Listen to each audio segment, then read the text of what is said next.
कर्पूरगौरं करुणावतारं संसारसारं भुजगेन्द्रहारं सदा वसन्तं हृदयारविन्दे भवं भवानी सहितं नमामि।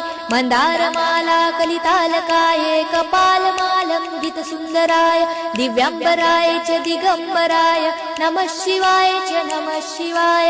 घालीन लोटांगण वंदीन चरण डोळ्यानी पाहीन रूप तुझे प्रेमे आलिंगन आनंदे पूजन भावे ओवाळीन म्हणे नमा।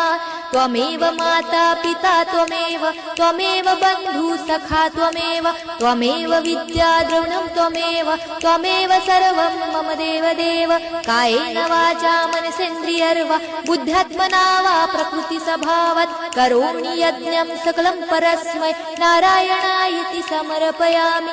अच्युतं केशवं राम नारायणं कृष्णदामोदरं वासुदेवं हरे श्रीधरं माधवं गोपिकावल्लभं जानकीनायकं रामचन्द्रं भजे। हरे राम राम राम हरे हरे हरे कृष्ण कृष्ण कृष्ण हरे हरे हरे राम राम राम हरे हरे हरे कृष्ण कृष्ण कृष्ण हरे हरे।